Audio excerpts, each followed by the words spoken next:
नमस्कार। आज हम एक दिलचस्प विषय पे बात कर रहे हैं, अजनी पुणे वंदे भारत एक्सप्रेस। जी।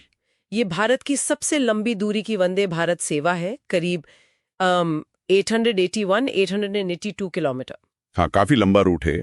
तो आज हम इसी में थोड़ा गहरा उतरेंगे, समझेंगे कि इस ट्रेन में ऐसा क्या खास है, इसका रूट, टाइमिंग, सुविधाएं और मतलब ये क्यों महत्वपूर्ण है। बिल्कुल। और देखिए, दिलचस्प बात यह है कि वंदे भारत सिर्फ एक तेज ट्रेन नहीं है। हाँ, ये 2019 में जब शुरू हुई थी तो ये भारत की पहली अपनी बनाई हुई सेमी हाई स्पीड ट्रेन थी। अच्छा, स्वदेशी। जी, स्वदेशी।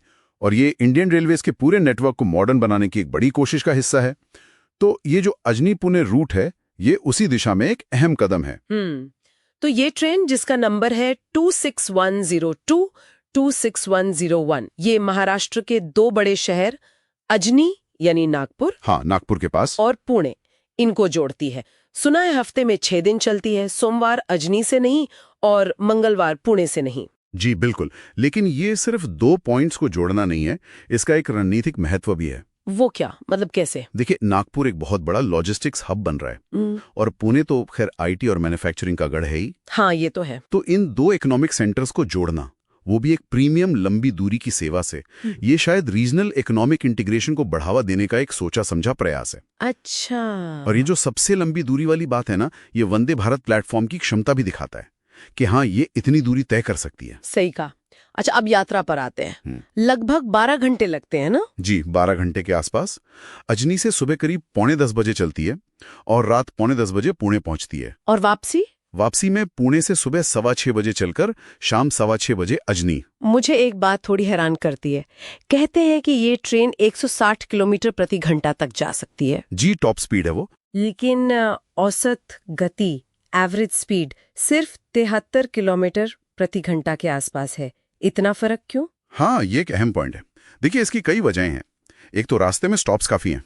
कितने स्टॉप्स होंगे? करीब 10 से 12 स्टॉप्स हैं। वर्धा, बडनेरा, अकोला, शेगांव, ये सब। अच्छा, छोटे शहर भी कवर हो रहे हैं। बिल्कुल। और दूसरी वजह है, कुछ सेक्शंस में ट्रैक की अपनी सीमाएं हैं या फिर रास्ते का जो भूभाग है वो भी स्पीड पर असर डालता है। तो ये दिखाता है कि यहाँ स्पीड और रीजनल कनेक्टिविटी दोनों के बीच एक बैलेंस बनाने की कोशिश की गई है। बैलेंस मतलब ये कि सिर्फ बड़े शहरों को सुपरफास्ट जोड़ना ही मकसद नहीं है। सही पकड़ा। ये जो वर्धा, बडनेरा जैसे स्टॉप्स हैं, ये उन इलाकों को भी जोड़ते हैं जहां शायद पहले इतनी अच्छी प्रीमियम कनेक्टिविटी नहीं थी। तो ये एक तरह से पहले अछूते खंडों को सेवा देना भी है। तो ये एक तरह का समझौता है। क्या टॉप स्पीड पर फोकस करने से बीच के शहरों को तेज कनेक्टिविटी देने का मौका छूट रहा है, या फिर भारत जैसे देश के लिए ये मिला जुला मॉडल ही सही है? यह एक बड़ा सवाल है और शायद इसका जवाब हर रूट के लिए अलग हो। फिलहाल इस रूट पर ये संतुलन, ये रीजनल कनेक्टर वाली भूमिका ज्यादा मजबूत दिखती है। चलिए अब थोड़ा अंदर चलते हैं। ट्रेन के अंदर का अनुभव कैसा है? 12 घंटे की यात्रा है तो सुविधाएं तो अहम होंगी। हाँ बिल्कुल, सुविधाएं काफी आधुनिक हैं। जैसे सीटें एर्गोनॉमिक हैं, रिक्लाइनिंग है, मतलब आराम से बैठ सकते हैं, थोड़ा पीछे भी झुका सकते हैं। और वो घूमने वाली सीटें? हाँ, वो एग्जीक्यूटिव क्लास यानी ईसी में है। सीटें घूम जाती हैं। हर सीट पर मोबाइल चार्जिंग सॉकेट तो है ही, आजकल जरूरी है वो। हाँ, वो तो बहुत जरूरी है। और दिव्यांगजन अनुकूल टॉयलेट्स भी हैं।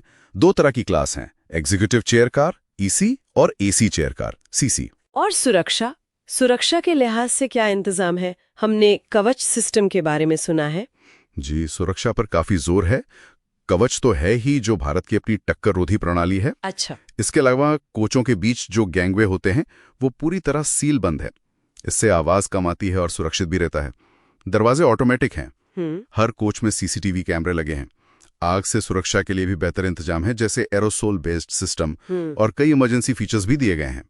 तो ये दिखाता है कि रेलवे अब सुरक्षा को लेकर ज्यादा प्रोएक्टिव हो रहा है, टेक्नोलॉजी का इस्तेमाल कर रहा है। ये तो अच्छी बात है। अच्छा, खाने पीने का क्या इंतजाम है? इतनी लंबी यात्रा में तो ये भी जरूरी है। हाँ, उसके लिए एक मिनी पेंट्री कार है। उसमें hot case, bottle cooler, deep freezer, ये सब चीजें हैं। तो ऑन बोर्ड केटरिंग सर्विस मिलती है। और किराया अंदाजन कितना होता है? देखिए, 2 क्लास हैं, ईसी और सीसी। ईसी यानी एसी चेयर कार का किराया करीब 980 रुपए के आसपास बताया गया है। अच्छा। हालांकि ये डायनामिक प्राइसिंग पर निर्भर करता है, मतलब मांग के हिसाब से और कब बुकिंग कर रहे हैं उस हिसाब से किराया थोड़ा ऊपर नीचे हो सकता है। Dynamic pricing. और एक और दिलचस्प बात है इसमें जी, कि ये प्रीमियम ट्रेन होने के बावजूद इसमें सामान्य तत्काल, सीनियर सिटीजन, महिला और दिव्यांगजन जैसे अलग अलग कोटे भी उपलब्ध हैं। ओ, ये तो बढ़िया है। हाँ, तो ये दिखाता है कि रेलवे शायद इसे सिर्फ ज्यादा पैसे देने वालों तक ही सीमित नहीं रखना चाहता। कोशिश है कि ज्यादा से ज्यादा लोग इसका फायदा उठा सकें। तो कुल मिला के अगर हम देखें तो अजनी पुणे वंदे भारत सिर्फ भारत की सबसे लंबी वंदे भारत होने का टैग ही नहीं रखते। जी नहीं, बल्कि ये स्पीड, आराम और रीजनल कनेक्टिविटी का एक मिला जुला पैकेज है। महाराष्ट्र के 2 जरूरी शहरों को तो जोड़ ही रही है, साथ में रास्ते के कई छोटे सेंटर्स को भी मुख्य धारा में ला रही है। बिल्कुल सही कहा। और अगर हम इसे थोड़ा और बड़े पर्सपेक्टिव से देखें तो ये ट्रेन भारतीय रेलवे की एक तरह की दोहरी रणनीति दिखाती है। एक तरफ तकनीकी तरक्की, मॉडर्नाइजेशन, हाँ, और दूसरी तरफ समावेशी क्षेत्रीय विकास, मतलब आधुनिकता के साथ साथ उन इलाकों को भी जोड़ना जिन्हें शायद पहले उतनी प्राथमिकता नहीं मिली थी। और यहीं पर एक अहम सवाल उठता है कि क्या ये जो संतुलन साधा गया है टॉप स्पीड और बीच के शहरों की सेवा के बीच, क्या ये भारत जैसे विशाल और विविध देश में भविष्य के रेल नेटवर्क के विस्तार के लिए एक टिकाऊ मॉडल बन सकता है? हाँ, ये सोचने वाली बात है। या फिर हर रूट की अपनी जरूरतें होंगी और उनके हिसाब से अलग अलग मॉडल अपनाने पड़ेंगे? इस पर विचार करना जरूरी है।